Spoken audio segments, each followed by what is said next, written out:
I thought that I would never do what I just did. Man, what did I do? What did I do? This nearly decade-old crop sensor rangefinder style camera really changed everything for me.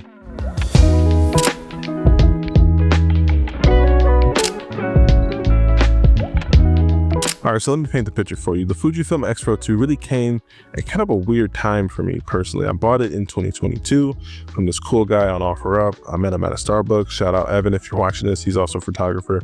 But I bought the camera at a reasonable price at the time, for like around 700 bucks, I want to say. And I was kind of at a crossroads, right? Because I had dove heavily into film photography. I have the Bronica ETR, so I was in love with medium format cameras. I also had to have the Olympus One, so I was taking that around with me, and those two cameras really documented a lot of the early life of my daughter for the first 1.5, 2 years that she's was on this earth. I took film photos at our wedding. I took film photos on family trips, but film at the time and also still now was becoming very expensive, and it was something that I had to pay for to get developed. I had to pay for the film itself, and it was an expensive process to the point where I was spending too much money on film, and also too I was learning at the same time. So I was making rookie film photographer mistakes, and just a lot of shots were unusable. So I felt like I was just wasting money. And I was looking for a digital camera that still gave me that film vibe and film look. So I started off with the X-Pro1. X-Pro1 is like the film digital camera. The look is amazing, but I wanted something a little bit more modern. So I went to the X-Pro2. It also has classic chrome, so I was able to do a lot of the cool recipes that I enjoy. And then also it had the faster autofocus. And the X-Pro2 was my go-to camera. I took it to Mexico. I took it to my brother's wedding, my brother-in-law's wedding, my sister-in-law's wedding. I captured so many moments of my family growing up, my daughter, trips and everything. My wife's graduation. I just love this camera, and I love the look that it gave me. And also, most importantly, I love the lenses. the 23 f2. The Fujifilm, whatever they want to call it.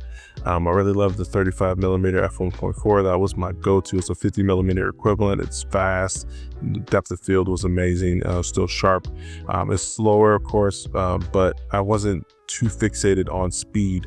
I did want it to be modern-ish speed. I wanted to be able to autofocus and get in and get out. But yeah, this camera checked a lot of boxes for me at the time, and it was my go-to. I thought that I would never do what I just did, and that's sell it.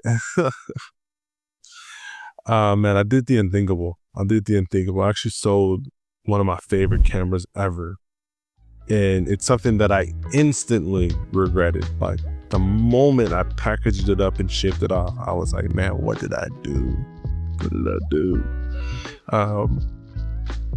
So yeah, I no longer have the Fujifilm X-Pro2, and I wanted this video to kind of be a love letter to that camera, but at the same time, I have to kind of check myself, because it's something that I say to other people all the time. These cameras are just tools.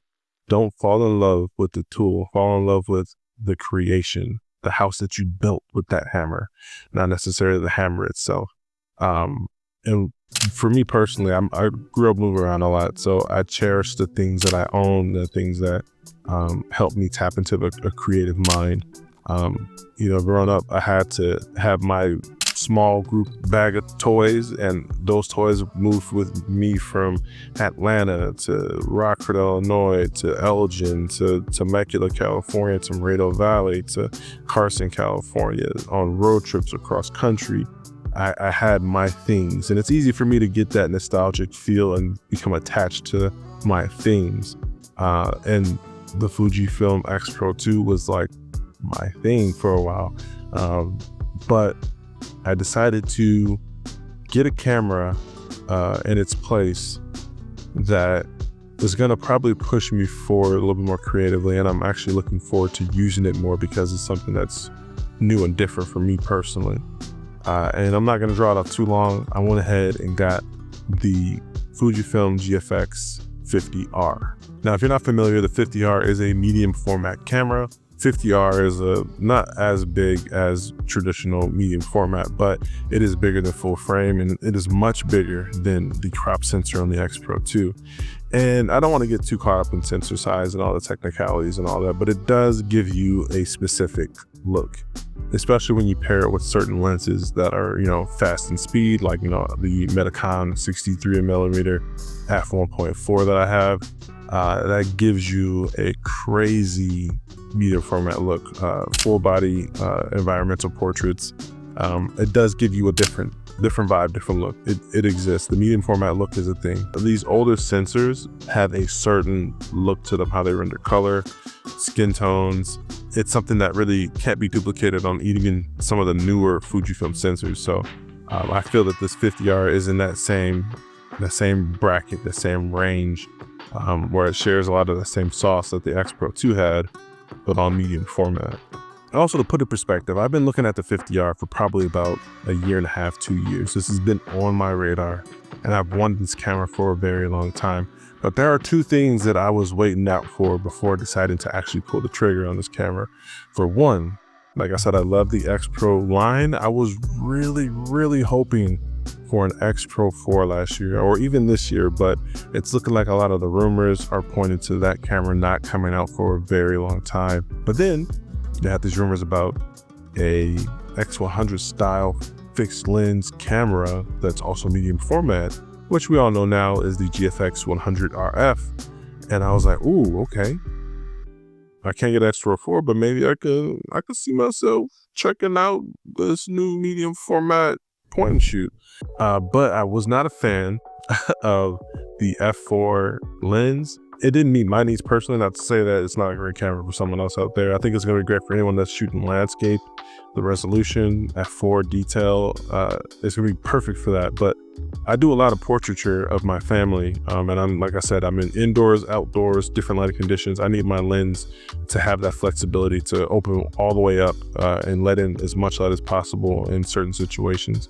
And sometimes, like, I do want to blow out the background. I want that blurry portrait, and that's something that kind of rubbed me the wrong way, being that this is a medium format camera and you can't really achieve the medium format full body portrait look because, for one, the focal length of the lens, and then also the fact that it's just not fast enough. After I didn't get my X-Pro4, and after the 100 RF was kind of a bust for me, I was like, 50R it is.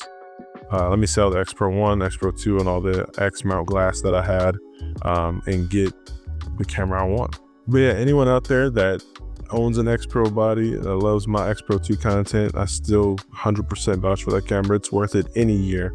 It'll be worth it in 2026, 2027, 2030. It's always going to be worth it. That camera is amazing, and I 100% vouch for it because it helped me in a time where, like I said, I was at a crossroads where film was becoming too expensive, and I wanted to get the film look but not pay film money. And the X-Pro2, especially when paired with that 35mm f1.4, definitely got the job done for me. But that's about it from you guys. It's been a pleasure as usual. Thank you for watching. And until next time, stay fresh. Peace.